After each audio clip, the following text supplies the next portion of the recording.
Cute, sexy, and fun. You are watching CSF Nation's own WMK TV, Channel 90.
Welcome to Makini Jaws presents Peak Gaming.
Silly girl, the pros here.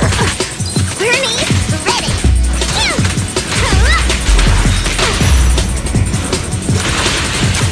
We gotta stay focused.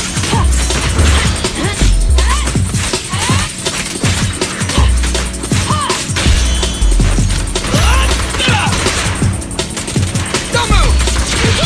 Here!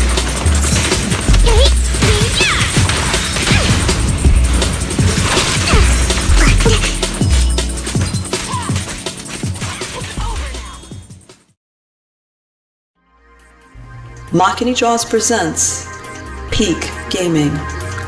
Press start whenever you're ready.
Makini Jaws presents Peak Gaming. Press start whenever you're ready.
Makini Jaws presents Peak Gaming.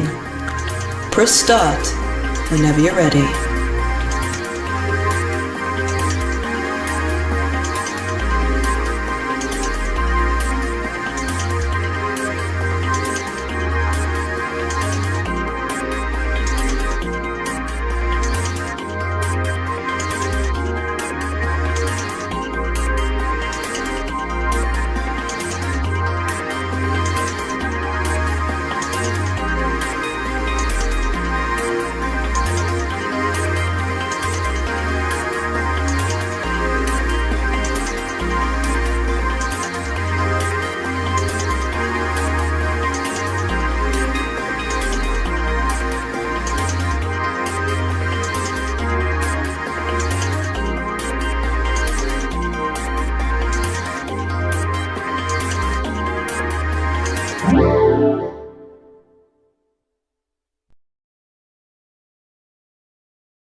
Makini Jaws presents Peak Gaming. Press start whenever you're ready.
Makini Draws presents Peak Gaming. Press start whenever you're ready.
Okay, there we go. Alright, we are live. Okay, we are live. Yep, we are set. Alright. Good morning, and game on. My name is Makini, Survey Illustrator. Welcome you to another episode in the Peak Gaming News Roundup. This is a spin-off of Makini Draws Presents Peak Gaming, where we just focus on covering the news, topics, and articles of the week. We got about 6 or 7 to go over this morning, including the most main one being that at long last the console wars have officially Xbox has officially declared a ceasefire here when it comes to the console war. At this point, Xbox has officially declared a ceasefire. With Halo coming to PlayStation at launch, I think it's safe to say that the Sony versus Xbox console war debate is officially over. Nintendo is doing its own thing because it never really was involved in the first place, and let's be honest here, PC Master Race is sitting over here just laughing their asses off, just with popcorn in their hands. So, yeah, it was over. Xbox has drawn the white flag, and Sony has basically just claimed victory at this point, but in reality, PC has claimed victory. We got that. We're gonna go over the GameSpot. We're gonna go over the GameSpot statement on that, and I'm gonna provide my personal thoughts on that one. I'm gonna do my best to dodge the, let's just say dodge the whole hoopla surrounding, the White House pressing, making that meme of Orange Man and JD Vance as Master Chief and Cortana, respectively, because that caused a major outcry on social media. And even when I made the community post, there's a lot of even my community post is a lot of mixed discussions here. Just the point I'm saying is there's just some things people are spurging the hell out. Okay, let's just simply put it that way. People are spurging the hell out over this, over a damn meme. And my simple response is, would everybody's tune would change if it was the other way around? I'll just leave that up to you. I will leave that up to you. Anyway, we've got news regarding Outer Worlds 2's pre-release numbers, some re-releases possibly happening, a teaser for Avalanche Studios' next game, some layoffs, the release of Battlefield 6's Battle Royale mode, and we got some censorship news, unfortunately. So, it is how it is. It is how it is. As I'm trying to get everything ready to go. Let me know what you guys think about the new intro in full. So I've been making a lot of changes lately to. I've been making a lot of changes lately to the this kind of whole scale with Peak Gaming and such like that, kind of keeping that Y2, trying to keep that closer to that Y2K PS2 aesthetics that I've been talking about for the past week or so. So let me know what you guys think about the new intro. I personally like it, adding those little bumps adding those little bumps and such like that. So I hope you guys enjoyed that too.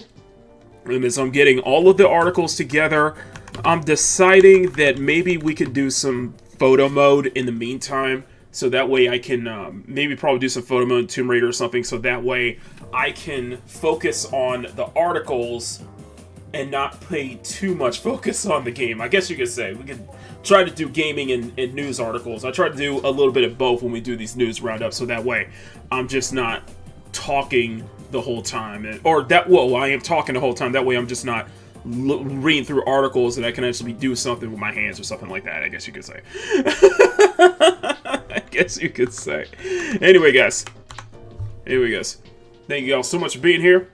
Hope you all having a good Wednesday morning. We're halfway through the week. Halloween is on Friday. All that cool stuff. And if you guys could do me a favor, I greatly appreciate it.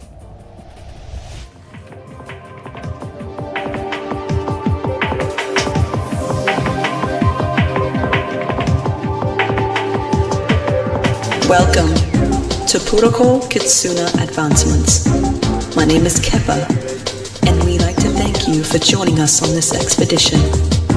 If you would like to see more, press the like button and press the subscribe button. We appreciate all of your support. Now let's journey into the world of Peak Gaming.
Oh, shit.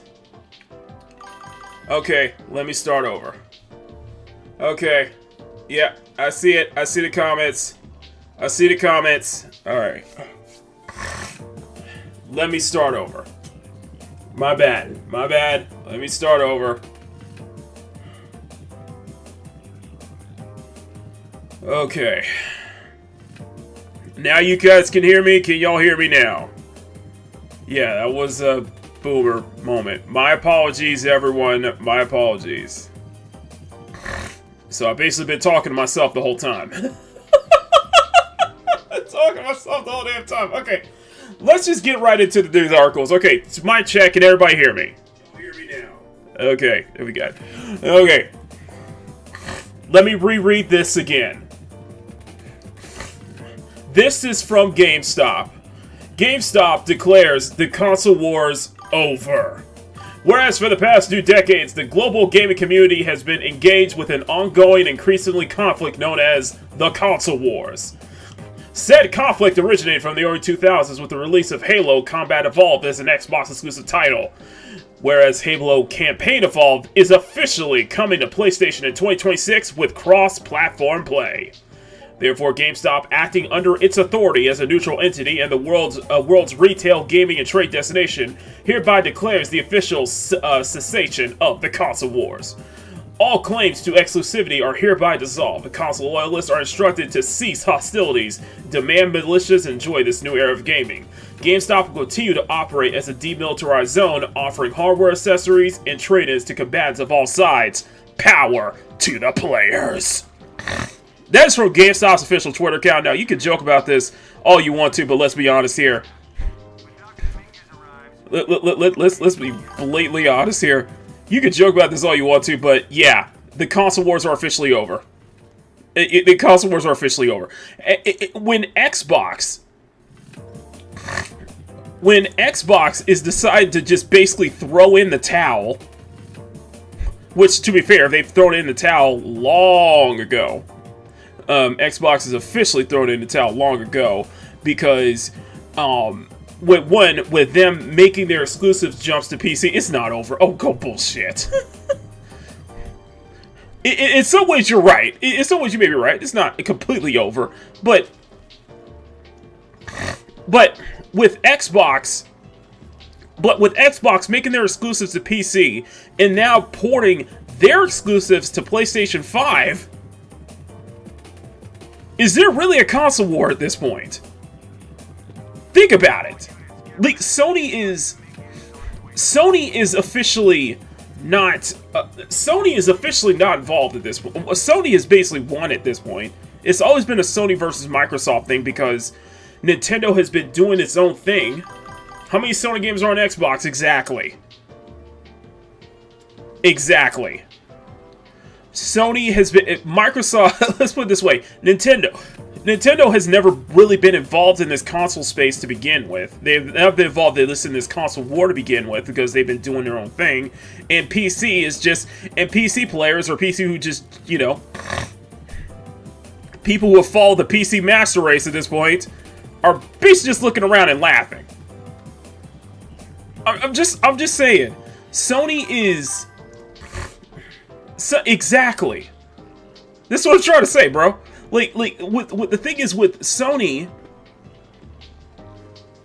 The thing is with Sony and okay, so the thing is with Sony and Sony Xbox, there's always been a fight with that, and you know, console fanboys have been fighting over that for the longest time. And as I've always said, the gaming industry, this industry benefits from competition. This industry thrives on competition. Sony and Xbox need to be at their top of their game. Nintendo needs to be at the top of their game. PC needs to be at their top of their game. All of these consoles, especially mobile, need to be at their top of their game, and we need to have that competition. You can't deny. We can't deny the fact that we need that competition, guys. I would love for Xbox to be at the top of their game. I would love for things to go back to, you know, days of the 360 versus the PS3. Because it felt like, at least at that point, Xbox was at the top of their game. Microsoft is at the top of their game with that. And Sony, although struggling, did make headways. They did try to bring that support back. Like, you try to bring all that back. And think of it this way. Everything has been going bad for Xbox ever since the relaunch of the Xbox One. Sony has basically taken victory laps since basically the PS4. Basically since the PlayStation 4. When that whole game sharing hoopla went down. Sony has basically just... It was a long defeat. It was a long defeat, and now you look at it, is it Xbox has given up? How many videos have I made? Emerald, how many videos have I made talking about Xbox at this point? And how they don't know what they're doing? Probably plenty. A lot of my gaming commentary has always been on Xbox in a way. Because I hate seeing how this has turned out at this point. I mean, come on. Don't give me this, the console wars. It's in some cases may not be over, but the fanboyism may not be over, but really? Now with Halo, their first party studio coming to PlayStation on launch?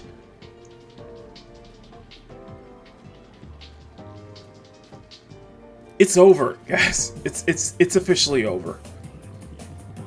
I'm just saying, it's officially over, okay? I'm just saying. I'm just saying, it's officially over at this point.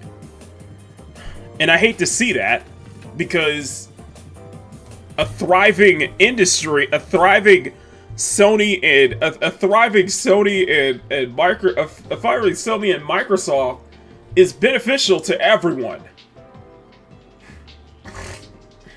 And everybody's clowning on it. We did see, you know, the White House make all those claims. White House make those memes, and it caused a major meltdown on Twitter. We're not even gonna get into that, because even my comment section on one of my community posts got into an absolute war with that too.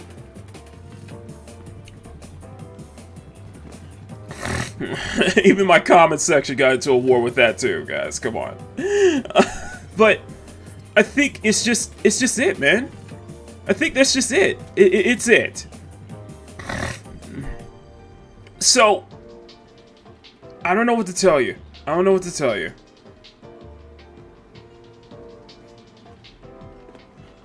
I don't know what to tell you, man. But it is over. It is officially over. At this point, I think we could declare. I think it's safe to say that, yeah, this console's war space has been officially over. So, I'd like to hear your thoughts. It'll be interesting to see how things go into when it comes to Sony, when it comes to Microsoft wanting to,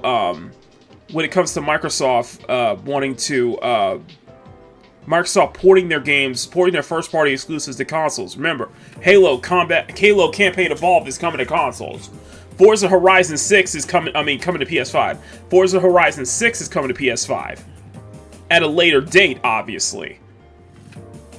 Xbox first part. What's the point of getting an Xbox? Let me ask you this. The people who say that, you know, the whole thing with the console wars not being over and stuff like that, what's the point of getting an Xbox at this point? I'm asking. Like, I've had my Xbox One for years at this point, for nearly 10 years, and it's just collecting dust now.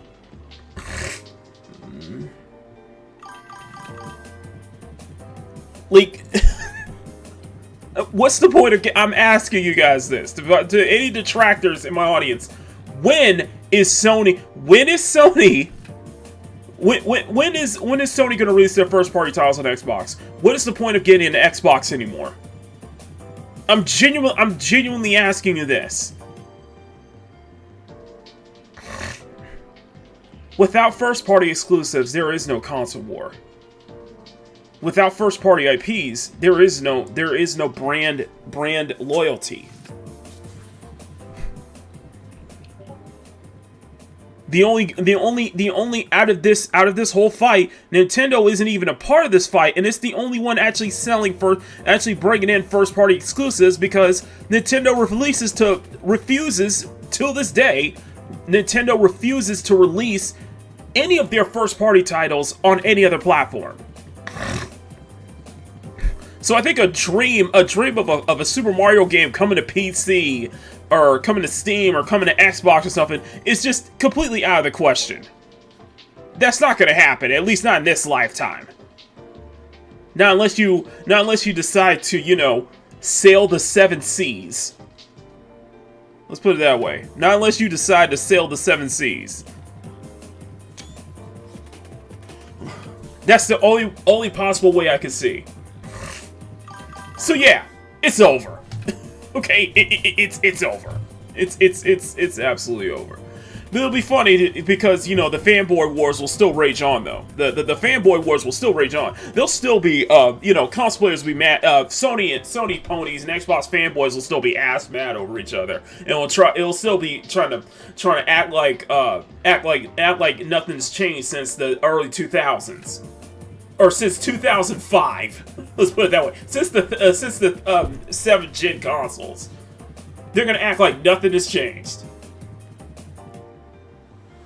Meanwhile, PC gamers, people who have switched over to PC like myself, we just looking at y'all and just like, switch over to PC, man. Switch over to PC, man. Come over here, man. Come over here, man. Yeah, Sony's pulling a dick move. Yep, just come over here. Come on here. We got it. We got it. Say we cool, man. PC gamers, we say we cool. Nintendo saying we cool. Any of your Sony exclusives gonna be coming to Xbox. Any of your Sony exclusives, I mean, not coming to Xbox. Any of your Sony exclusives coming to PC, man. So what's the point? So I'm genuinely asking, what's the point of a console war at this point? I'm just saying. When is Sony games going to release Starboy on Xbox? When is Sony releasing any platforms going to cross-platform and online? Exactly. It's not really a point to get a console at this point, considering Sony's not releasing games on the Xbox. Sony's winning so far. Exactly. Oh, they've won. Xbox has already raised their white flag. Hey, Lucky Neko. We got plenty of room here. Exactly. Exactly, Jay. We got plenty of room over here. Anyway, I'm gonna put a stop. I'm gonna end that. I'm gonna end it there. You guys, I'm gonna end it there. That's kind of my little rant when it regards to that one. So, but yeah, it's over, baby. It's over. Oh man. Okay, let's go into the next. Speaking of Xbox exclusives, or speaking of Xbox first-party titles, so you know, the Outer Worlds 2, developed by, of course, Outer Worlds 2 developed by none other than Obsidian. Of course, the masterminds behind Fallout New Vegas, which, let's be honest here, whoever's a part of Fallout New Vegas is pretty much gone at this point. It's not the same as Obsidian.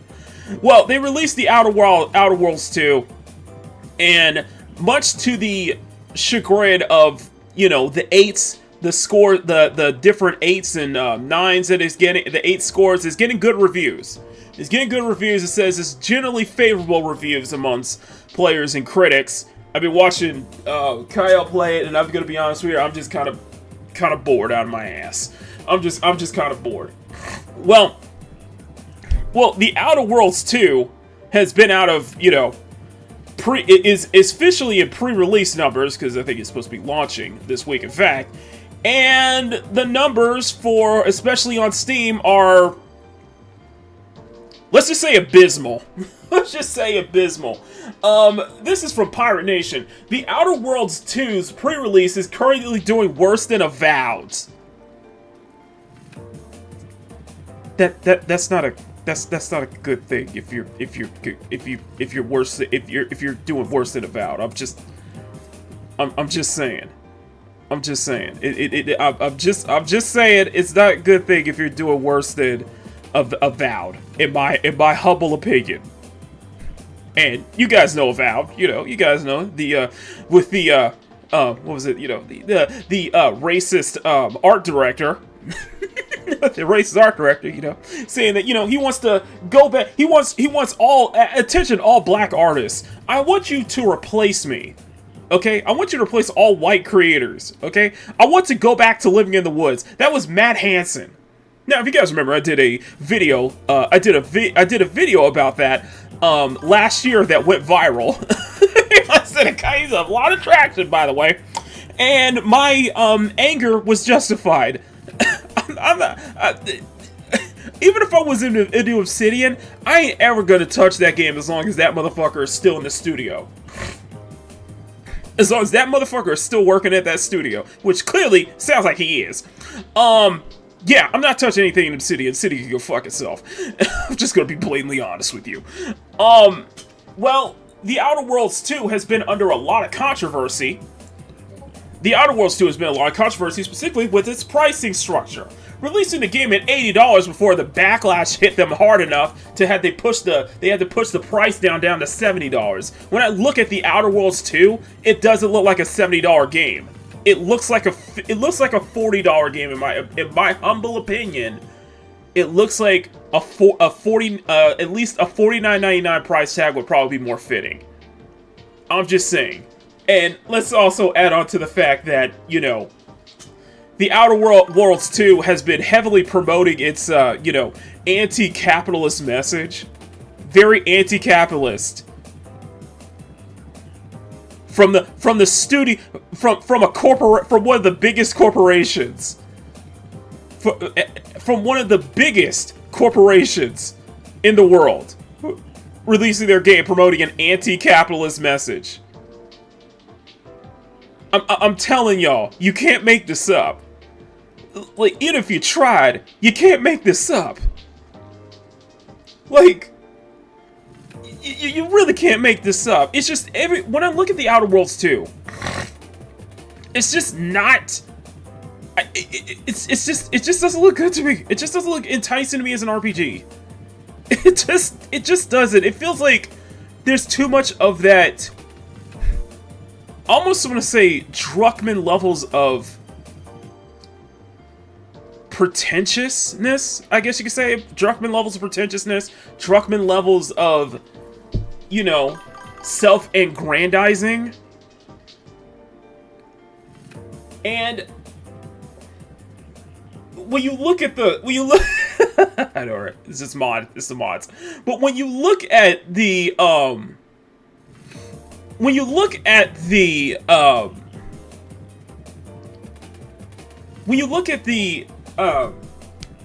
what's the one I'm looking for? Especially with that Companions trailer, it was just like, I'm sorry, that is just not really good looking characters in my humble opinion. It's just, I get the sense that Outer Worlds 2, especially with promoting their anti-capitalist message, which I find incredibly ironic considering that it's Microsoft, one of the biggest corporations in the world, and they got beaten by so many games. But look at the main cast here. Look at this star-studded cast. I say the storyline is about looking for new worlds for public places to litter and poo. Ow. Yeah, just it's utterly dogged by indie hits by Escape from Duckov, and even, you know, Ninja Gaiden 4, which is released at the same time, has higher player count than The Outer Worlds 2. And Microsoft has made a huge marketing push towards this game, mind you. They made a major marketing push towards this game, mind you. So I don't think that it's going to have. I don't think it's going to have longer legs, longer staying power. I just don't think it's going to have that staying power in the long run. But we'll see. We'll see. I do want to add on to this. Outer Worlds 1 was a timed exclusive. That's why its initial Steam player peak was so low. The same phenomenon is observable with Red Dead Redemption 2, which only peaked at 99k concurrent players despite selling 77 million copies. Even then, the pre-release numbers, you can't deny that, though. You really can't, guys. You can't deny that those numbers are abysmal. Especially for a AAA, let's be honest here, a AAA title under the Microsoft umbrella. This doesn't help either. If you bought the premium edition, which costs $100, you get a perk that gives you 50% at discount at vendors, but 10% less sale value. Like, this is...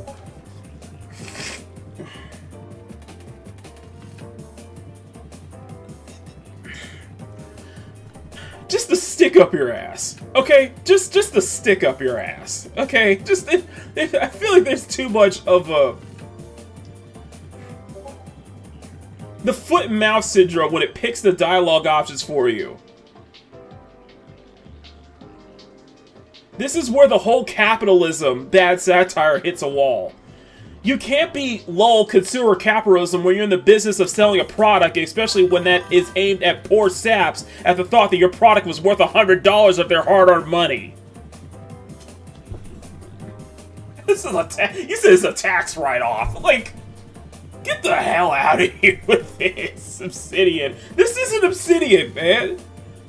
Everybody coming in here thinking that, oh, this is New Vegas. This is the New Vegas Obsidian. This is the, you know, this is the same masterminds, though. Best Fallout game in the entire series, right? This isn't the same Obsidian, guys. Come on. I think we even saw that with Avowed. Like, get the hell out of here. I mean, come on, guys. Like, for real. I'm sorry. I'm sorry. I'm being honest here. Like, guys, this isn't the same Obsidian. It's just not. And whatever projects they have else in the rear, it's just not going to... I just don't think it's gonna flourish as well as they did. The whole thing with Xbox, well, one, going into Game Pass was one mistake, but them buying up all these major studios like Bethesda and Activision Blizzard is starting to bite them back in the ass. Like, it really is starting to bite them back in the ass at this point. Like, what is there? Like, I'm being serious. I'm being serious. People in the chat, have you guys played The Outer Worlds 2? If you guys think it's a good game, let me know. It's been on the back foot for the longest time. Is the point I'm trying to make here. Outer Worlds 2 has been on the freaking back foot for the longest time at this point. Like, I don't know what else to tell you, man. I don't know what else to tell you. So it's just very interesting to say the least. You know what the hilarious part about this post is? The Outer Worlds 2 is in early access, and it's not even out unless you bought the premium edition. You guys are doing cartwheels in the thread, convinced Avowed's developer must be failing. Like, why would you release it as early access on Steam though? That's what I don't get. Why would you release it early access on Steam though? That makes no sense, especially when you have a $100 premium edition. Why would you have a $100 premium edition and you're releasing this game early access on Steam? Like, I don't get it. I just don't get it. I'm sorry. But Outer Worlds 2, the Outer Worlds 2 launches tomorrow, but there's already a mod with over 9K downloads.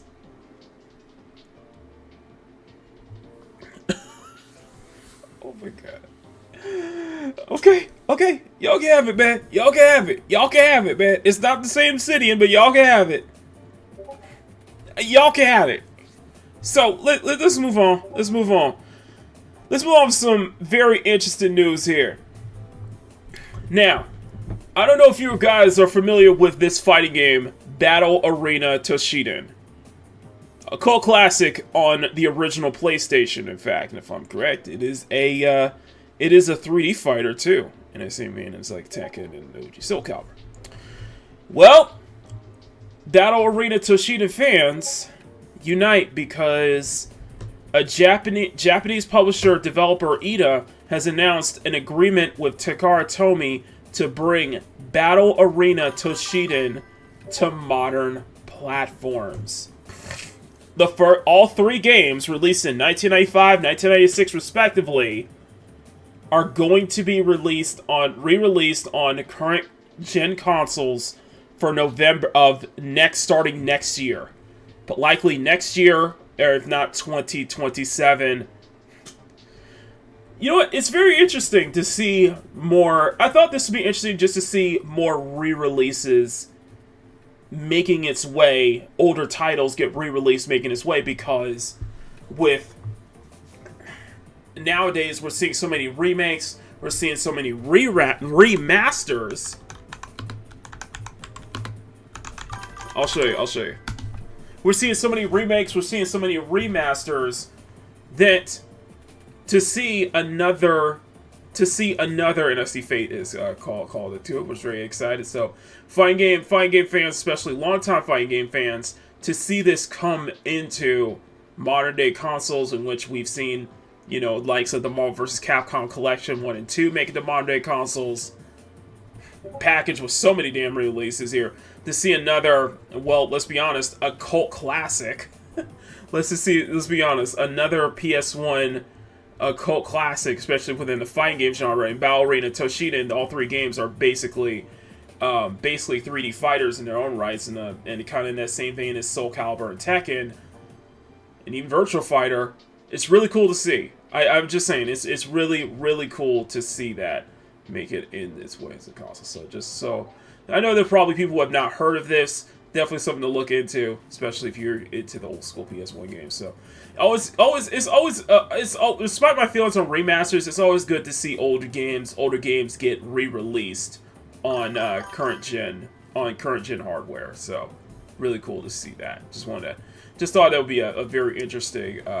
Thought it'd be a very interesting story to go into. So yeah, there you go. And I know definitely in the fighting game community, people are definitely excited about this too. So, okay, let's go move on to our next topic. Leave that one there. So, do you guys remember us talking about Avalanche Studios? So Avalanche Studios, Avalanche Studios is the team behind the Just Cause franchise, basically. They had plans to do an Xbox title called Contraband, and what was very interesting about Contraband was that it was I think it was like a sim drug cartel kind of type of game, and it had the likes of Sweet Baby Inc. involved, by the way. Well, Contraband was canceled. Contraband was one of the many games, along with the Perfect Dark reboot, that was shuttered. Not only that, not only were they shuttered, but the studio shut down. Most of the studio amidst mass layoffs as well. So it's very interesting that even after all of these layoffs, yeah, rest in peace, Just Cause 5. Even after all of these layoffs, co-founders, studios and co-founders of Avalanche, or should I say Avalanche's co-founder, released a brand new, is running a new studio called Liquid Swords. And they have teased their very first game. This is coming from Video Games Chronicle. Go ahead and check those guys out. After making layoffs earlier this year, Avalanche co-founder's new studio, Liquid Swords, teases its first game. A brief teaser suggests the studio's project is still making progress. Liquid Swords, the studio formed by ex-Avalanche Studios co-founder Christopher Sundberg, has shown a brief teaser of their first game. Back in February, the studio has announced that it was making a round of layoffs, with Sundberg saying the company was deeply in its regrettable position. 8 months later, Liquid Swords have posted a 10-second clip showing a gritty city environment, suggesting that the project is still making progress. Hope moved out. Violence pays the rent. Get comfortable. Accompanying the cryptic message reads, along with the hashtag #Game1. Although video doesn't give much away, it does further cement the studio's previous claim that the game will be hard-boiled take on the open-world crime genre, so much like a GTA, building off of Sunbird's experience as co-founder of the studio behind the open-world Just Cause series. It also serves as a statement that development on the project is still progressing despite layoffs that Liquid Swords made in February. We're gonna watch this teaser from Liquid Swords' upcoming project. Let's see what we got. So we got a gritty city environment. Kind of reminds me of. Yeah, there's not much to show, but it's a very interesting. Looks like it will be like a Just Cause meets like GTA or something like that. The city environment looks interesting. It kind of reminds me of. I don't want to say it kind of reminds me of Pittsburgh. Kind of what it reminds me of some East Coast cities, like almost want to say like New York, like Pittsburgh in a way, Pittsburgh, Pennsylvania, like just in that area. Even maybe a little bit of New Jersey there, but it's very East Coast. Kind of reminds me of Rockport from Most Wanted too. There's a little bit of that. It's a heavy East Coast influence from it. I like how it looks. Looks like their engine is. We'll see if it's under the what was it, under Unreal Engine 5 possibly, maybe. Looks like it might be doing so. So let's go ahead and look into some of the comments. Mob Boss Game, people are saying GTA 4. Someone Haru says GTA 4 remaster. No, but I am something about the color scheme is giving off GTA 4 vibes. I tried to see through his main development game. So far, I've noticed, at least from 10 seconds each here, you can see the smoke from the heaters comes down to blade air inclination. Little things matter. So they're making little details, which is pretty cool. Please be dark and gray. A guy or girl playing in a depressing city. It's interesting. Honestly, tired of Rockstar's open world games because they know how to deliver a good game, but I want to try others. I think I found now. Yeah, it looks like it might be like a Just Cause spin on GTA in a way. This GTA 4 remaster. Love more to moan about this. The variety is very niche. Driving faces like GTA 4, not arcade like GTA 5. Shadow Drop the game, open world game. Reminds me of Crackdown 2. GTA 4 graphics is very interesting. I think it's interesting. I think it definitely looks interesting. With Steelport from Saints Row 3rd, which is based off New York. Oh yeah, it does. But yeah, it definitely looks like a wait and see, and definitely looks promising. Don't get me wrong, it definitely looks promising. So definitely something worth getting comfortable with to keep a close eye out. So, all right. So next articles, we're just kind of we'll leave that one there. So we'll recap it off on that one. So now, Battlefield 6. Show of hands. Who is into Battlefield 6? Who has played Battlefield 6 at this point? I assume a lot of people have. I assume a lot of people have been playing Battlefield 6. A lot of people are excited for Battlefield 6. There's been a lot of good. I guess you could say there's been a lot of good feedback towards Battlefield 6. It seems that, Electronic Arts, EA, and DICE are at the, a return to form, as they say, for the Battlefield franchise. So I've been hearing some good things. Now, one thing that I found interesting, now there is definitely a mixed bag when it comes to their single-player campaign. But thought this would be very interesting that they have officially announced that RedSec, which is their battle royale for Battlefield 6, has launched today. So this is their free-to-play spin-off of Battlefield, free-to-play Battle Royale spin-off of Battlefield 6, likely to be in competition with Warzone from Call of Duty. And soon the player counts are going to be astronomical because Battlefield 6 player counts is astronomical. They've already dropped their preview of post-launch content, which begins in October 28th. It's definitely interesting to say the least. That they're really kind of pushing forward with them going into the battle royale market. We'll see how that plays out in the long run, though. I think that's the most interesting thing is how is it going to handle itself in the long run. hopefully it doesn't shutter anytime soon. But keep in mind, Warzone's still going on with Call of Duty. So, but I think it's safe to say that Battlefield has definitely kind of taken the W on this one over Black Ops 7. People seem to be really excited for the Battle Royale version of Battlefield 6. People seem to enjoy it. Definitely a lot of good things here.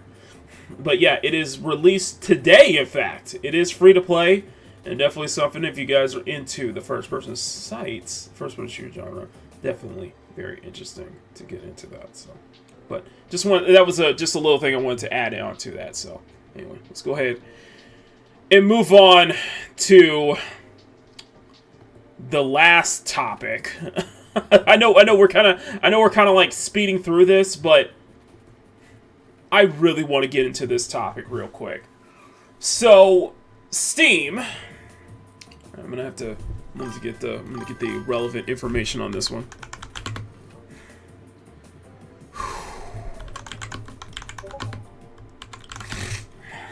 I'm gonna have to get into relevant information on this one. So, yeah. I saw that Mab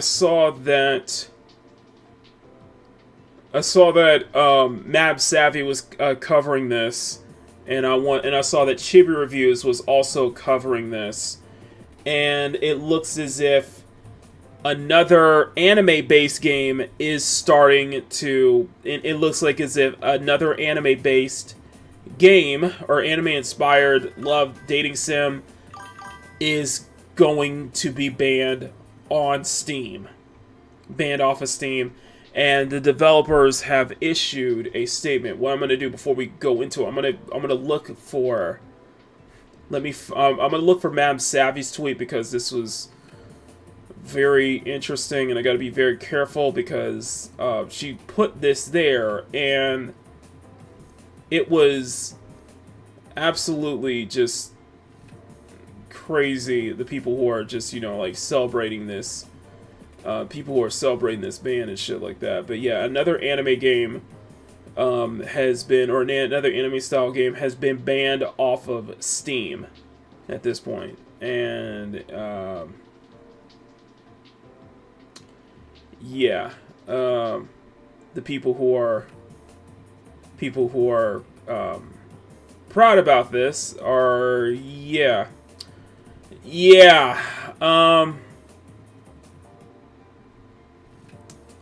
I thought this was interesting. Okay, I'm gonna try to be very careful about this, but apparently, yeah. So this is from Dragami Games, official. That's from Dragami Games official on Twitter. Announcement. To all of you eagerly awaiting the release of Love Our Kiss Endless Memories on Steam, currently the Steam's version storefront front page is not viewable. Due to various circumstances, it has become difficult to release the game on the Steam platform.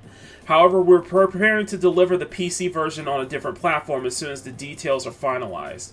We will finally announce it, so we kindly ask for your patience in waiting further updates. We will continue to strive and meet everyone's expectations, so please continue to look forward to Love Our Kiss Endless Memories. So, it looks like it's going to be another anime-inspired anime-style dating sim. When it comes to anime games, especially on Steam, they tend to ban them for one reason or another. Oftentimes, it's with how Steam views anime styles, especially with characters depicted looking like minors in their way. Would you be willing to say more of circumstance? Is it Visa, MasterCard's changed specifically? That might also be the case because Visa and MasterCard have been strong-arming everybody. Let's be honest here. Visa and MasterCard have been strong-arming everybody recently, lately, especially when it comes to censorship. Especially, of course, one of the bigger stories was the feminist group, conservative feminist group, Collective Shout, building a Collective Shout, going to Visa and MasterCard, going to the payment processors to ban to have Steam and itch.io ban games, ban adult games off their platform. Many adult games were taken off the Steam platform as of late, and it was very interesting about that with Steam and itch.io as such. Now it just seems that more and more, it just seems that we're seeing more, seeing the case basically. Somebody posts this with a view of their Steam page. Apparently, it's not available on their Steam, not available on the Steam page. Steam has actual prawn bans in this game. Hope that GOG are less biased towards this game, but there's always Jazz USA, which is a global platform and community. Damn Steam, DL site. Yeah, they went after DL site too. DL site is okay for foreigners to buy. Most of them just don't know. It'll be really cool if you sell physical disc for PC.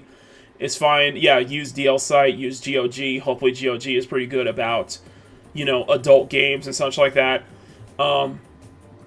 Should have ditched PS for the first release. Please being into GOG or Jazz USA. Probably some nitpick. If you're going to regulate Love R format games, that should be regulated first. How about just making PC versus package only from now on? I know it's impossible. Yeah, it just seems like another case of Steam banning more anime-based titles. And we're going to get into a video from Vera Dark, as she's going to provide her thoughts onto this matter. She's going to get more into this. So I'm going to put a link in the chat for Vera Dark's video. Go ahead and check that out. We're going to react to this in full. Make sure the audio is ready. And let's go ahead and see what Vera Dark has to say. Even though we haven't been talking a lot about collective shout, Steam, itch.io, and payment processors forcing censorship onto certain platforms over the past couple of weeks, that does not mean that it has not happened. And unfortunately, we now know that more games are being completely removed from platforms. I have a few different things to show off, but before I get into the topic, if you enjoy the content I create, check out the links in the description, join the community in my live streams, and consider supporting through Patreon or YouTube memberships. Now, we've all been really good about talking about payment processor censorship and how unfair it is for Steam and also itch.io to be forced to remove content from their platforms, but even years before MasterCard and Visa and PayPal were going after these platforms, we knew that this was an issue. They were removing basically whatever content they wanted, and now unfortunately we have a situation where Valve's unequal review process has led to more games being banned. So this was a post from Chibi Reviews. It says, important censorship news. Steam is once again removing games from their platform. It appears it's Japanese games getting targeted at the moment. We all know this is thanks to what payment processors did to Valve a few months back. Censorship has happened again, and unfortunately, this has been a problem for years. Steam has never had very consistent content guidelines, so as a developer, you might think that you've toned down your game enough, it will be okay to release on the platform, but then it really depends on the employee you get. Maybe one employee says, oh, it's perfectly fine to put this on the platform, it's accepted, and then another employee might say, nope, this is unacceptable, rejected, and this has led to a lot of problems for developers, and I feel so bad. We know that a lot of companies view... And the thing is, and the unfortunate thing is that it's nothing new. Knowing Steam is nothing new. It's been a thing for years that a lot, when it comes to anime-style games on Steam, especially when it comes to dating sims, it does, when it comes to dating sims on Steam, it's clear that you can't have, when it comes to dating sims, you can't have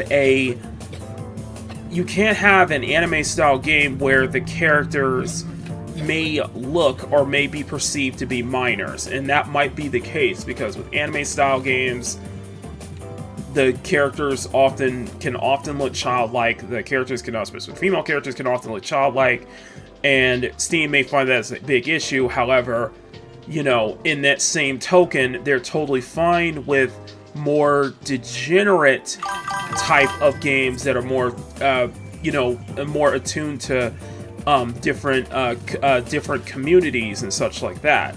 It's not what I'm saying is that it's nothing new in regards to Steam. In regards to Steam, it's just simply nothing new, and I've been seeing this. They've been doing this for what feels like a long time. What feels like a long time too. So it just anime content is being potentially inappropriate if a character could be misinterpreted as being younger than 18, even if the developers say the character's supposed to be 20 or 25 and they're college students. No, if somebody, a single person could say this character looks underage, that's it. It's time for a ban, and it seems that maybe they were being hasty here so they didn't have to deal with issues. We know that they have been removing certain content off of their platforms to, of course, appease these payment processors, and luckily Valve has been pretty vocal, and itch.io has also been pretty vocal about the problems that they're facing and how even they do not have clear and concise guidelines regarding what content the payment processors want removed. They're basically just saying anything that's adult, which is wild. But now we have this situation, which is sad. It's weird because adult games are on the adult games are on Steam. They're even on the Steam front page. They're even trending. You see a lot of like adult games, like adult visual novels on Steam, on the front page all the time. Like, I could check right now, and you can see adult games on Steam all the time. Like, you know what? In fact, let's do that. Let's do that. Hold on. Let me boot up Steam real quick. So, I'm on the Steam store page, right? So, we're on the store page. So, let's go through. Let's see. Let's see. What is in... Okay, not just look at the recommended. Now, let's look at what we're playing. What's in the community recommendations? What's in the community recommendations? Is recreation? Oh, $35. Okay. These are community recommends, dispatch, 80s too. But let's go into new and trending. Oftentimes, I would see 1 or 2 adult games show up in the trending. Oh, here we go. My Dorm Season 1. Adult game. Let's be honest, top sellers. The point I'm trying to make is Sweet Psychic is home. Yeah, I'm just saying a lot of oftentimes you will see adult games show up on Steam, especially on the front page, especially in the trending section. So I don't know. Steam is so weird, and I think it's just them being so strong-armed by Visa and MasterCard, the payment processors, to have to censor these titles and shit like that.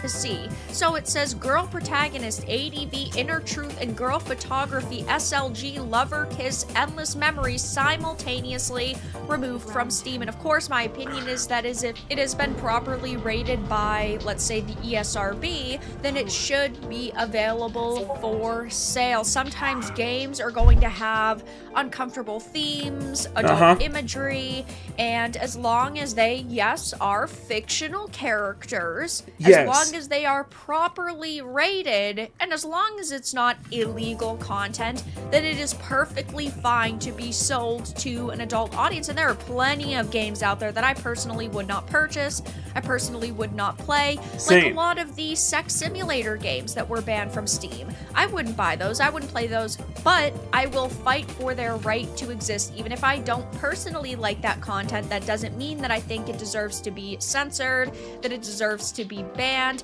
and that it deserves to be deplatformed. And we are seeing so many developers face problems, especially Japanese ones, because content can be misinterpreted, maybe even intentionally misinterpreted, and then complete games get banned, studios completely go under, and this sucks for people who wanted to enjoy this content. Now, this post was made about the situation. They, of course, are the developers, and they said, "This time, my game Inner Truth has been removed from Steam. As a result, all access rights to related apps have also been suspended. At the very least, it has become impossible to release using the same app. The store page, wishlist, and community hub have all been deleted." So it doesn't sound like they were given any sort of warning. They weren't given any sort of reason or any sort of clarification, because it says and that's the other issue too. That's the other issue too, and specifically when it comes to Japanese games, that is such a common issue now, where developers of these adult games, and the point I'm trying to say is that developers of these adult games and such like that, they get their stuff banned off these platforms without any warning. Like, it's totally fine on one end, and then they have to, they have to back in and have to ask Steam sites, platforms like Steam and such, just to understand, okay, why is this banned? Why is this banned? Why was this banned? Okay? And it's like, that's not helping anybody. And it's like the transparency, and I think that does follow the issue with, especially in regards to, transparency within Steam, within Steam, and each time I would try to be transparent. It's just having their stuff banned without warning is definitely something everybody has always had a problem with. Developers have problems with, especially with Japanese developers. Especially when you see that they have to strong arm, they have to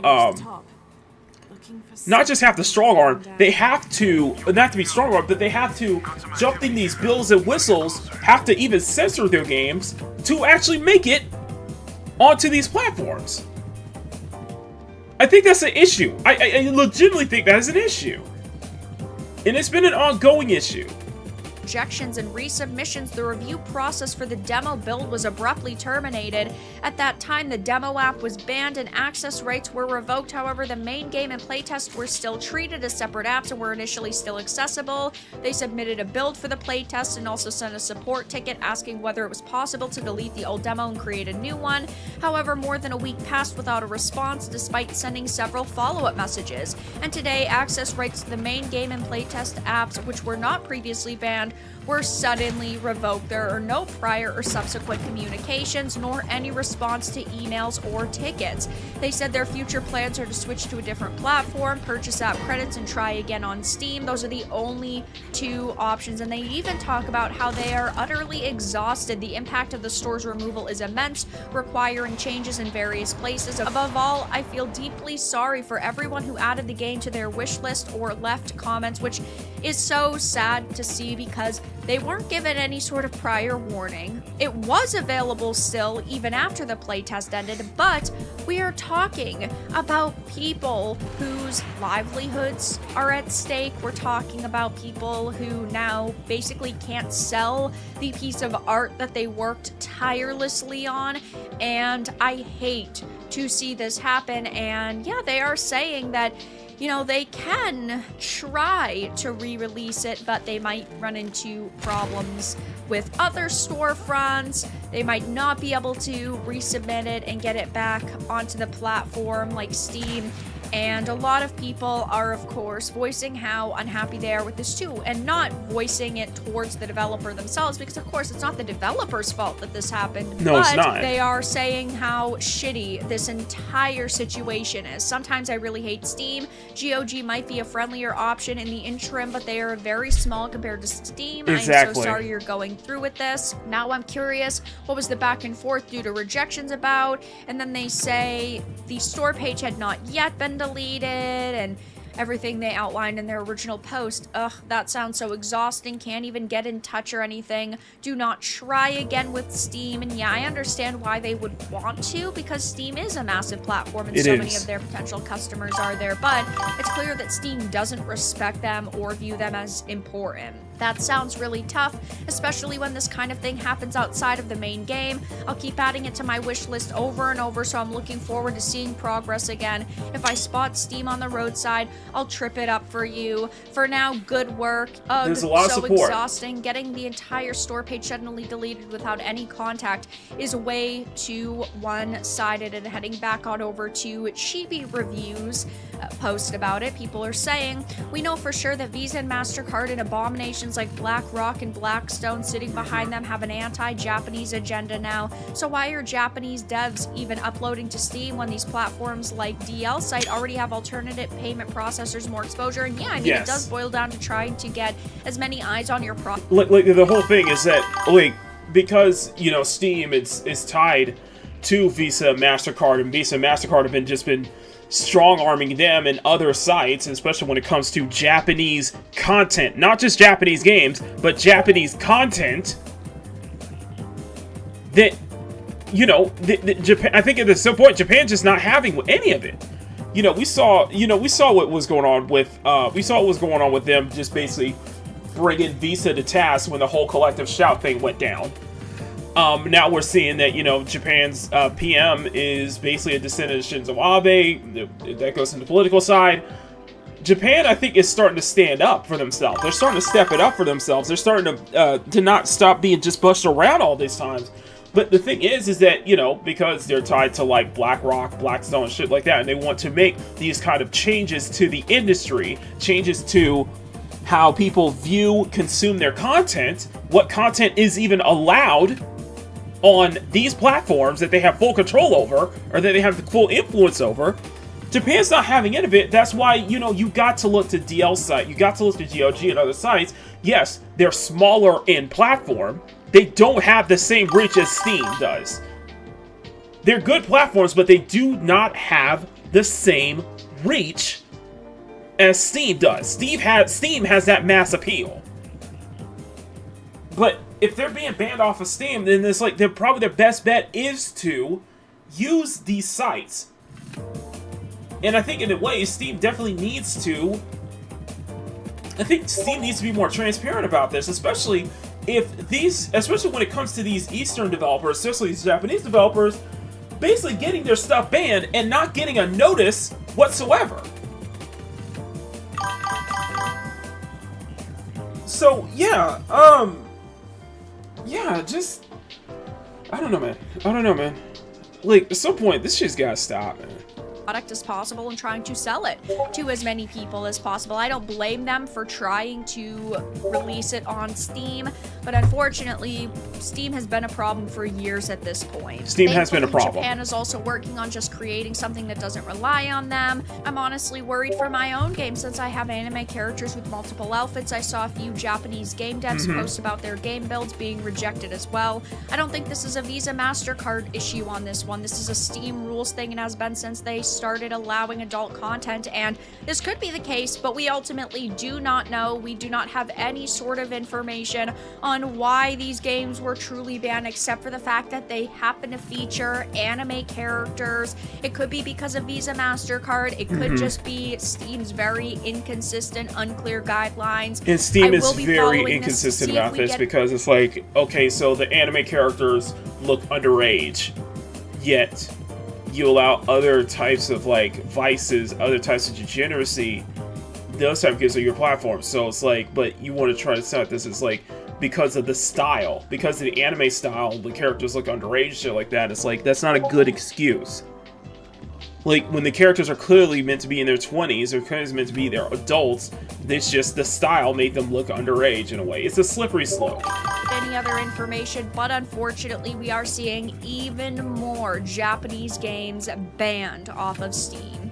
But that's all that I really had to discuss in this video. Let everyone know your thoughts in the comments below. If you found this important and informative, make sure to give it a like, and if you didn't, give it a dislike. So that was, yeah, so that was very dark. I'll talk to you all again. That was very dark, and I just found I find this very in some ways I find this frustrating. I'll be honest here. In some ways I find this frustrating, and I think with all of the stuff that's been going on in the industry as of late, a lot of the stuff that's been going on in the industry as of late, we can't lose sight of the amount of censorship and how much this platform, how much the video game industry, how much they're promoting this platform, how much that we are seeing more games starting to having to get throttled, having to get throttled and curated just to appease Visa and MasterCard. They have such a stronghold on practically every single facet of your life at this point. It's like the whole thing with people wanting to, people promoting like the whole parallel economy, and it's like, yeah, I think this is starting to become much more of the desire for a lot of people, just so they don't have to worry about being freaking strong-armed, and that people can be able to play the games that they want, play the stuff that they want. But it doesn't stop there, though, because there's one more thing that I want to bring up with, and that is concerning the violent content or violent video games and gambling on YouTube. So I'm gonna bring this up from 8-Bit Eric. He actually put a video up earlier this morning, and 3 hours ago. And I'm gonna put we're just gonna go into a little bit of a whole thing regarding the YouTube gaming policy, and especially regarding to violent video games on the platform. So what I'm gonna do is we're gonna try not to watch the full video, but what I want to do is I want to get into a specific segment from 8-Bit Eric. So, but shout out to 8-Bit Eric, check him out. I'm gonna leave a link to his video in full description. We're just gonna watch a segment of this, and then we're gonna go look into what the article is in the long run. So let's see if I can find YouTube gaming. Let's see, gaming violent. So they're up to, yeah, here we go. So this is from Engadget. So this is Engadget. This is for Kotaku. We'll grab it from Engadget. So we're gonna watch we're gonna read this whole thing. I'll read this whole thing, and then we're gonna watch a segment from 8-Bit Eric, kind of going into this as well. So this is from Engadget. YouTube will strengthen enforcement around violent and gambling games next month. YouTube will enforce new rules that are supposed to strengthen the enforcement of its guidelines around online gambling and violent video game content starting November 17th. One of the biggest changes it's implementing is age-restricting game videos featuring realistic human characters in scenes depicting torture or mass violence against non-combatants. The streaming website says it will take into account the duration and prominence of the scene in a video when reviewing one. For compilation videos, it will consider the cumulative duration of the scenes classified as graphic under its policies. Any video placed behind an age check barrier will be inaccessible to viewers under 18 or to anybody who's not signed into their Google accounts. YouTube didn't specify the duration of video would get age restriction, but a spokesperson told The Verge that certain content may be age restricted if it's not fleeting or zoomed in. Creators can get around the restriction by, however, blurring any violent scene. In addition, YouTube is implementing stricter online gambling rules. It already prohibits videos directing people to online gambling sites and apps not certified by Google. Starting on November 17th, it will also prohibit online gambling videos that involve items with monetary value, including digital goods like NFT and game skins. The website is also age-restricting content with the online casino-style games, even if they don't involve items with real monetary value. YouTube will review old videos and remove them to put them behind the age checks if they're found to be a violation of the new rules, but will not issue strikes to creators that were uploaded before November 17th. Creators can also edit their videos before that date on the website's trim and blur editing videos. I think this is going to be a big problem. Like, I genuinely think this is going to be a big problem, because videos is one thing. What about streaming? What about when it comes to streaming? Because, Peak Gaming, we do play a lot of fan service heavy games, but we do play plenty of violent games too. Do we have to would I have to go back and say if when we do our playthrough of Wanted Dead, will I have to go back and retroactively trim and blur all of the violent and gory scenes out? That's going to be a headache to do, especially if we're doing a full playthrough. Which also then means, will I have to start playing Wanted Dead or playing any of the violent video games that I had much more interested in the pipeline? Will I have to play those before the November 17th date? Will I have to stream those before? Will I have to be very careful? Will I have to be very careful of see if there's any fan service, like waifu every game that actually has violence in there. It has violence or blood or gore in it. Or if I ever want to play any game that has more violence or blood or gore in it, will I have to now, those are not allowed on Peak Gaming anymore? And not only that, add on to the fact with the online gambling, this can also extend to gacha games. We play plenty of gacha games. I play Snowbreak, Zenless Zone Zero, and Goddess Victory Nikkei. Gacha, in a way, is also considered gambling. Think about the gacha channels, too. Think about the channels who focus solely on gacha games, like Styx. You know, like Jet XC. Are they going to be hit, too? I think this is going to be an issue. I legitimately think this is going to be an issue. Like, go and have the Mortal Kombat Blood Code. That's a good idea. Think about Mortal Kombat channels. Think about channels who have to... If this is going to affect a lot of... I think this is going to have a negative effect on a lot of gaming channels, period. I think this is going to have a negative effect on a lot of gaming channels.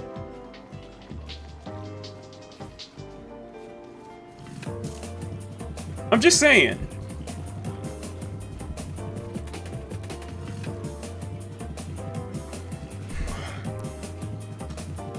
I don't know, man. I really don't know.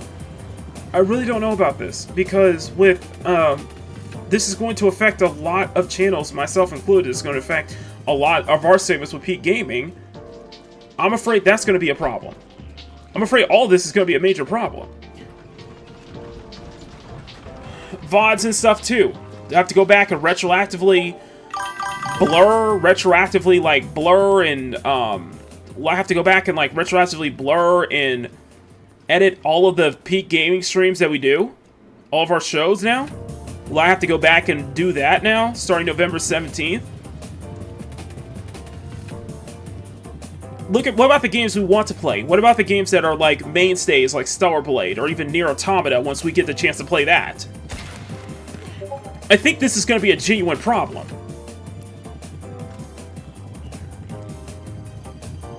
I genuinely think that this is going to be a problem.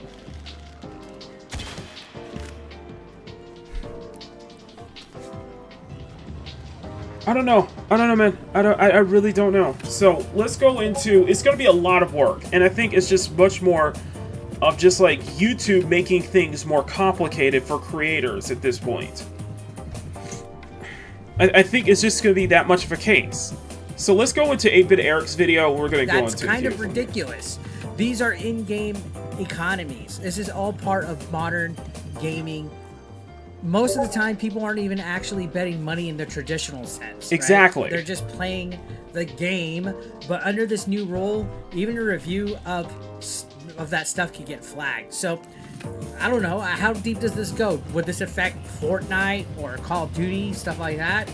Let's take a look at this. This says, hi creators, starting November 17th, we'll be straightening enforcement of community guidelines around online gambling and graphic violence in gaming.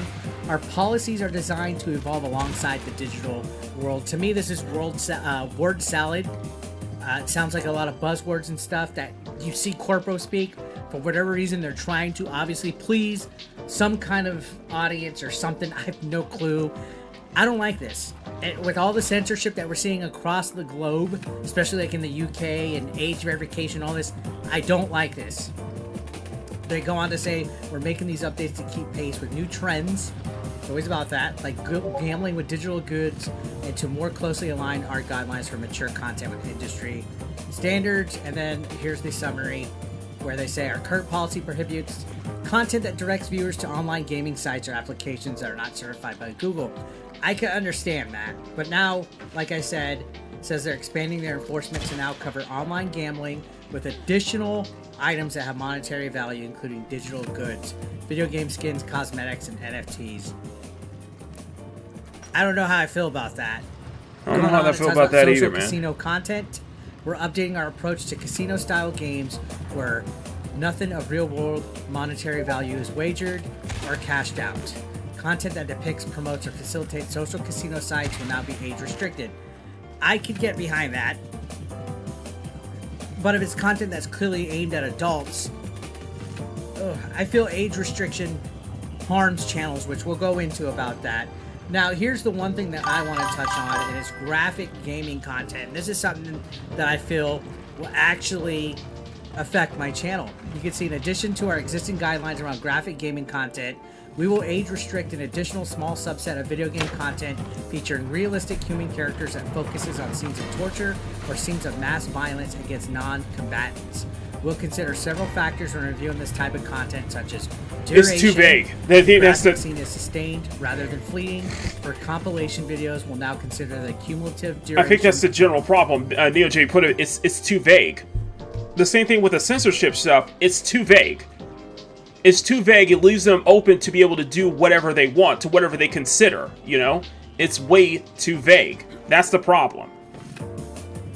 It's not straightforward. Is this okay? Is this type of violence okay? Is this type of violence okay? Is this type of gambling okay? This type of gambling is okay. Clarence saying gambling game might get punished. Wait, let them cook. I need to see what will happen in NBA 2K, EA, and Madden, since 2K and EA are prime examples of sports gambling. Shh, not talking about NBA right now. Yeah, RIP, RE Rails. You know, game plays, it sounds too vague. It's another arbitration policy. Yeah. If all the graphic clips be combined, prominence, if the violent imagery is zoomed in or the main focus of the scene, realistic human characters if the violence is happening to a character that looks like a real human. And then we'll get over here to what this means for you and your content. And this is where I start to worry, and we're going to talk a little bit more, but it says what this means for you and your content. We expect most channels will experience little to no impact, but we know this is a lot of information and we want to ensure you have time to adapt. Existing videos, which is content uploaded before November 17th, 2025 that violates these guidelines, may be removed or age restricted, but will not result in a strike. Remember, age restricted videos can stay on your channel for 18 plus audiences. So there's a chance stuff that gets flagged by this new policy will get removed from your channel, guys, or age restrict. I can deal with the age restriction. I can deal with it being 18 plus, but removal, that worries me. For me is, I've only had like I've only had a handful of streams actually get age restricted, one ground or another. A lot of times when I accidentally have those flashbang moments, as I call them, a lot of times when I accidentally have those flashbang moments, it usually results in limited ads, limited viewing space, especially if the flashbang happens way longer than a second. You know what I mean? But here, and I'm very mixed on having a video completely just get age restricted, because that throttles your... With age restriction, that really throttles your reach. It throttles your view count. It throttles everything. It throttles your chances of a game of your stream getting to a wider audience. But when it comes to videos just getting taken off, yeah, that's a major problem. And I think this needs to. I think that, and I do think that it really does need to. I think more people need to talk about this. Let's be honest. I think more people really do need to talk about this. Going on, it says making edits. For creators who have content that's in scope of these updates, you may be able to edit your video description or use our video editor trim blur tools to make any necessary changes before November 17th. So they want us to use the in-browser tool to edit. Notifications: if we age or restrict or remove your content, we'll notify you by email. If you disagree with this decision, you can always choose to approve. So this is in the support thing, and of course the comments. The comments are not helpful at all. No, they're not. So this is coming out of nowhere, guys, in my opinion. And it's troublesome. It's very troublesome. Like I said, YouTube is saying they're going to age restrict anything with sustained graphic violence. Especially if it's focused on realistic human characters, torture, mass violence, that kind of stuff. That's literally Mortal Kombat, GTA, Call of Duty, Battlefield, Skyrim. You name it. I get it. The idea is to protect younger viewers, but the problem is this hits tons of games that are already M-rated for a reason. Uh-huh. Horror games, Resident Evil. Yes. Action games, GTA. Story-driven. All these games have moments that fall within these guidelines of graphic depictions that are a part of the story. Exactly. Age restricting them seems like overkill, and removing them definitely feels like overkill, in my opinion.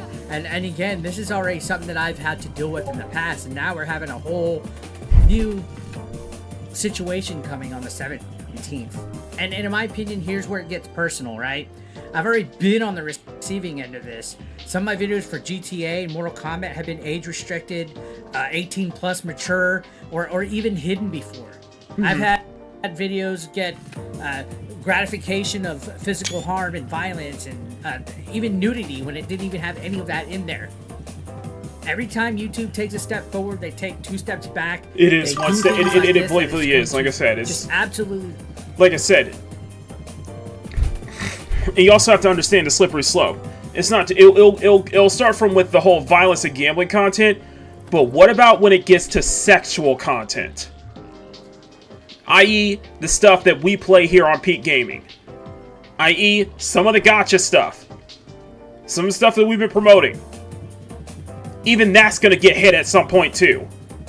The thing is, the guidelines are so vague, and let's be honest here, they're so vague, not transparent, and they try to act like Twitch, where it's okay for one, where you're going to get instances where it's okay for one channel big enough to be able to play this content without having to get age restricted or get it taken down. But if it's a small channel like me playing this type of content, we're going to be the ones getting hit.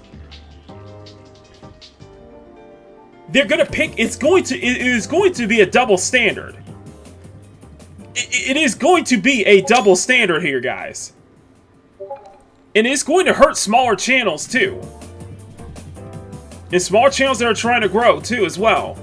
So I think more eyes need to be on this. I think more people definitely need to speak out about this. It's going to ruin people's algorithm. Trust me. It sucks. Because my content is mostly aimed at adults. It's people my age, 25 to 45 years old. I'm not promoting gambling. I'm not glorifying violence. I'm reviewing games. I'm talking about news topics. I'm talking about gameplay. I'm giving people the context they need for anything that I might show on here. But what's worse is that when a video is age restricted, like I said, it hits your views hard. It actually hits your whole channel. It does. You get any kind of punishment. They say it's not a strike, that it won't give your channel a strike, but it's going to affect it, guys. YouTube's algorithm is going to basically bury people's channels. Search results, recommendations, all of that is going to drop. So now with these new rules, it's possible that a lot of my older videos, or if you're a content creator, a lot of your older videos could suddenly get hit. Videos that are performing fine could just literally vanish from the platform because they could remove it if they feel like it. And that's stressful because none of us have done anything wrong. None of us have done anything wrong. But again, like I said, think about what this means for creators across you could come in here and want to go whole think about the children. It's like that argument is completely null and void. They say this excuse for everything when it comes to the digital ID, the UK Online Safety Act, this censorship of platforms, Visa and MasterCard strong arming. It's like, oh, it's done this for the children. No, it's not. It's done for control, guys. Who are you trying to fool? This is all for control. Like, I don't want to hear this argument, we need to do this to protect young kids. You've never cared about kids in the first place.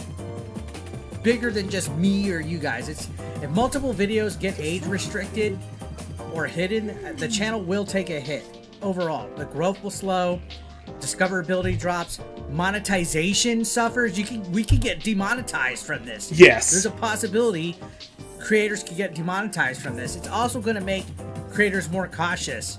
That's the scary part, guys. People might stop covering certain games entirely because they don't want to risk their videos being age restricted. Now can we even play GTA 6 when it comes out? And then the content that's left on the platform becomes bland, it becomes safe, and that's bad for viewers. Honest reviews, analysis, commentary, they're the first things that are going to suffer for this. And then there's also restrictions for children's content too. So I'm going to become like children's entertainer and not even have comments enabled because comments don't allow. This is one of those shit where you have YouTube Kids, and we said this a while back. It's like this is what YouTube Kids is supposed to be for. But even then, you don't even give a damn about that either. Like, what are we doing here, man? You know. People under the age of 13 to be able to comment, I think. Like, it's age restricted, right? Now, this is going to hit old content hard, guys. Yes. Bar none. All of the old videos you've been watching for decades, they're going to possibly disappear. That's years of work, viral videos that are going to be restricted retroactively or removed retroactively. The algorithm literally could change potentially overnight. That's a big deal if you've been building your channel for a while. Like me, I've had my channel for 15 years. I know a lot of content creators have been around for decades. So why do I think this is a bad move? Well, it's simple, guys. There's no nuance here. There's no nuance. Loot boxes, cosmetics, trading, like cosmetics and stuff. That's part of gameplay in some games. That's not gambling. Now, sure, people might sell and scalp and stuff like that. Like I think CS:GO has issues with people selling for real money and stuff like that. But where is the line drawn in here? How far is this going to go with in-game skins? Like I said, it's going to affect Fortnite. I mean, even Roblox has in-game skins. Horror and action games, they're going to be hit. There's literally violent moments in every Resident Evil game that are part of the story and part of the experience, and yet under these rules the system might lump that in with actual harmful content. Not all violence is created equal. It's a video game, guys. It's escapism. YouTube, again, they're saying this goal is to protect younger viewers, and I get that, but age gating already exists. I don't like where this is going with censorship and age verification and all that, guys. Parental controls exist. Parents, parent your children. Quit putting the tablet in front of them. There's smarter ways to do it without punishing creators who are already following the rules. What's going to happen when all of us who are within TOS suddenly start getting our videos removed or age restricted? At the end of the day, I want YouTube to be a good platform, guys. Yeah, it's gonna be rough times ahead. I think that's the best way to put it. It's gonna be crazier times ahead, you know? Emerald's saying that people that cover this type of content have families, so think of the children of YouTubers that could be affected by policy. Exactly, it's for the kids. What kids have ever done for me? Them kids. A lot of stuff. What about the music, huh? Yeah, it's like, yeah, it's so vague, and gives them open carte blanche to basically just deem anything as not anything that they may not like as going against, as being against YouTube's terms and conditions, against YouTube's policies, and that gives them carte blanche to just take whatever they don't like off the platform. I figure in terms of gaming content, take whatever they deem as too violent, or and maybe it will get into if it's too sexualized off the platform. Guarantee you guys, mark my words. Mark my words on this one, okay? Because that's where it's going to. That's where the slippery slope always leads to. It's the PMRC over again. Yeah.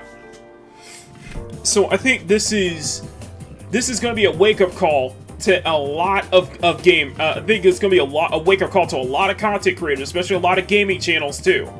And I've only like dipped my toes into gaming off and on, but this is going to have a negative effect on Peak Gaming. This is going to have a negative effect on a lot of channels who dedicate themselves to covering these type of games. Covering any of these type of games as well. It's the job of the parents, not the job of the government. Not the job of the not the job of the government, not job of the content the payment platforms of the platforms to, you know, teach their kids, to raise their kids, you know. Don't put them behind a tablet all the time. I'm thinking of the same thing. I'm thinking having those same feelings too. Don't put them behind the tablet all the time. I'm hoping that, you know, I do get that. I hope that I do get that absolute joy to actually become a father one day.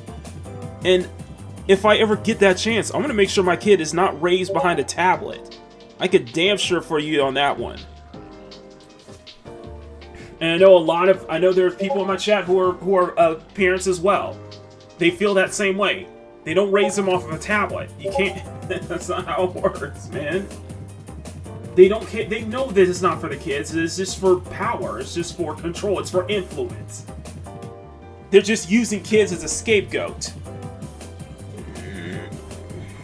But this is also the case of, you know, this is also a microcosm of the fact that that for the longest time, YouTube has definitely been trying to pivot to mainstream. They've been trying to get a slice of that Hollywood mainstream cable TV vibe. The fact that they promote there was times where they promoted nothing but late night shows on their front page. They promoted all these mainstream news outlets on their front page because they were trying to be TV.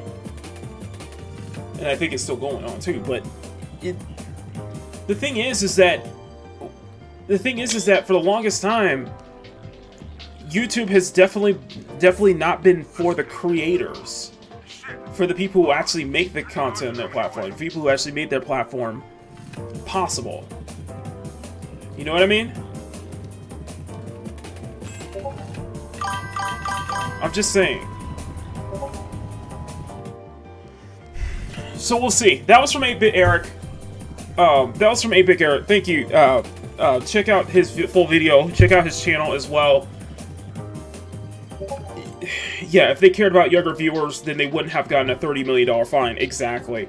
YouTube has become even worse as TV. I wonder if this could be a way to force devs to censor their games, since YouTube streaming is one of the best sources to get products out via reviews. What about all of the drill rap, various musicians that stuff in these videos? This is starting in gaming. This could expand, guys. This can expand. This can grow out of it, man. I'm just saying. I don't know, man. I really, really don't know about this. So, we'll have to see. I'm going to keep a close eye on this. But, apparently you have until November 17th. That's when the new rules are going to start getting implemented. And we'll see how much this changes the channels and how much this causes a major, how much the back. I feel like there should be a larger. I feel like there should be a larger backlash to this, but I don't think it's just going to fall on deaf ears. And I think it's not. I don't think many gaming channels, especially many big name gaming channels, may take that risk to talk about this pressing issue. We'll see. We'll have to see. And you know what? It's like, you know what? As Neon always says, you know, don't put your eggs in one basket. So maybe it is time. Maybe it is time for me to start expanding my YouTube platform onto other sites like Rumble or Kick.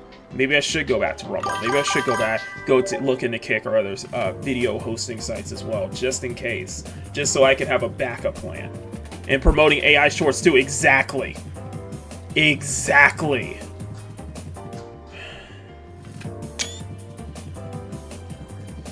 it always comes back to the whole, we need competition. But every time there's actual competitors for YouTube, Google, they always try to, like, shut that down. They always try to, like, shut competitors down,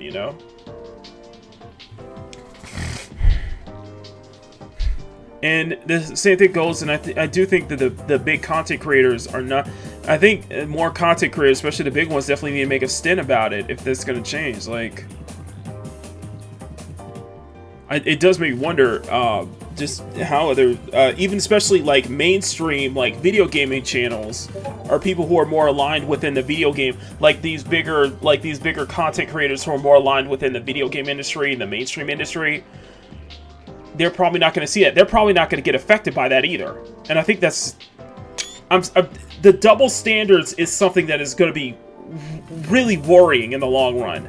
Is that the double standards that it's okay for bigger channels to do this, to be able to stream these type of violent games, this type of gambling stuff, but it's not going to be okay for smaller channels like myself, or no-name channels like myself, because this can hurt throwability, this can hurt reach, this can hurt my chances of actually growing on this platform. I'm just pointing this out. But as it stands, regardless, I'm going to keep talking about it. I think more people are going to keep talking about it, because I think it definitely is one of the things, like censorship, like all these other things that have been going on, especially in the gaming industry. A lot of this is important. A lot of this is important. So, anyway, that is going to be it for the Peak Gaming News Roundup. You guys have been absolutely amazing. Thank you all so much. Let me know what your thoughts in a lot of these, a lot of the topics that we covered today, especially with the whole, especially with the main topic of basically the console wars basically coming to a close, because Xbox has thrown in a towel. Halo is now going to be on PlayStation at launch, and it's just, what's the point of getting an Xbox? What's the point of being a part of this, taking part of this whole console war debate anymore? Either you stay in this, or you join PC, or you just become multi-platform, or you just go Nintendo. First party exclusives are always Nintendo now, so we'll see. Anyway, let me know what your thoughts in the comments. Otherwise, smack the like button, make it jiggle. Smack the subscribe button, make it jiggle. Thank you guys so much. Especially to my channel members. Join the channel for as little as $1 a month. Yes, it's to the art drops the big art drop that I'll be dropping next. I'll be dropping in November, so stay tuned for that. Speaking of which, I might do a stream tomorrow. We might do a show tomorrow. Machina in the morning tomorrow to cover the... There's been so much Twitch drama now that I think this is going to be very interesting to cover. So we'll cover that tomorrow morning. So we'll do a special Thursday episode of Machina in the morning. And we might just do a Friday episode too. But anyway, I'm going to continue working on that 2B Dia de Muertos illustration. I am currently on the grayscale portion. I just started, so I'm going to be focusing on getting as much as I can of that done today. So it's going to be a long task, but I think it's going to be a fun one. So anyway, follow me on Etsy Shop, Newgrounds, links in the description. We'll be back here next week for some more gaming news, obviously, on Peak Gaming News Network. And then on Saturday, I am considering Duet Night Abyss. By the way, Discord link subscribe. Give me 1 second. I'm going to update the Discord link real quick. But on Saturday, as I talk about this, so on Saturday, I am considering Duet Night Abyss. On going through that entire game since it's been released. There's been a lot of positivity around that, and it seems up my alley, especially now that Eli is absolutely loving it. So we'll probably play Duet Night Abyss on Saturday. That'll be very, very interesting to go to. And by the way, our back catalog is starting to really back up, so we really do need to get to finishing some of these games before the end of the year too. So we got a lot to go over. And plus, don't forget, the Game Awards will be doing a Peak Gaming special on the Game Awards in December. So it's a lot of stuff coming down the pipeline. And also, I have been back and forth considering thinking about this, and I don't know if it would be worth going for it, but I have been having thoughts on making Machina Draws Presents Peak Gaming a separate channel. to have its own separate, like a separate channel, maybe have a separate Twitter account for Peak Gaming, so that way I can promote those streams, promote those shows. Let me know in the chats if that's something you guys would like to see, a separate show, a separate account for Peak Gaming, so that way I can help build this channel up, build this segment of the channel up, and maybe spin it off into its own channel. I don't know. I think having a gaming channel would be interesting. It would be my second attempt at one, but let me know if that's something you guys want to see. Let me know. So in the meantime, I'm gonna go put this in the link to make sure everybody join Discord, guys. Join Discord. Grow our membership. Let's see if we get to 100 by next year. Let's see if we get to more next year. Of course, get to 4K by next year, all that good stuff. But you guys all that good stuff, and then I'll get out of here. So, anyway, Discord link is in the chat. Go ahead and check out. Our community is growing. It is definitely a growing community. It's definitely very active. So, anyway, I'm gonna get out of here. I'm Mocking United, our Sermon Illustrator. Thank you for tuning in to this edition of Peak Gaming News Roundup. Until then, stay cute, stay sexy, have fun, take care, much love, never apologize for wanting to attract women in media, especially in video games. Say no to censorship, pick up the bloody mic! Let's get to 15 likes by the show's over, shall we? Anyway, get out of here. Above all else, never stop drawing. Have a great rest of your Wednesday, guys. I'll see y'all later. Check out the community tab. Until then, love y'all. Game over. Your journey is at an end. But fear not. I hope that we get to see each other once again.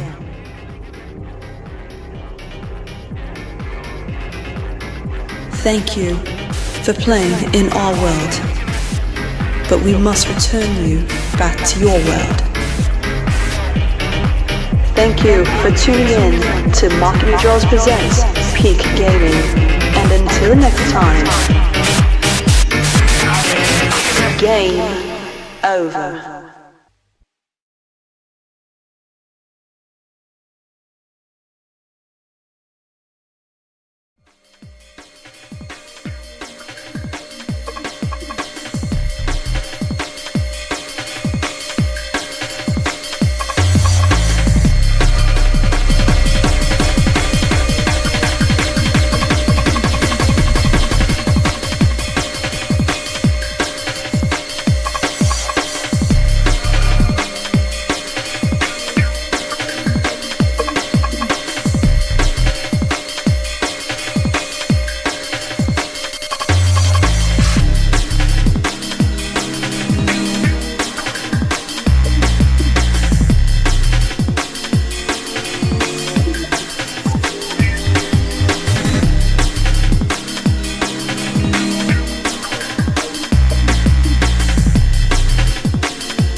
Peak Gaming is produced by Mocking Draws Productions in association with Special Stage Entertainment and is distributed by CSF Nation Domestic Television Distribution.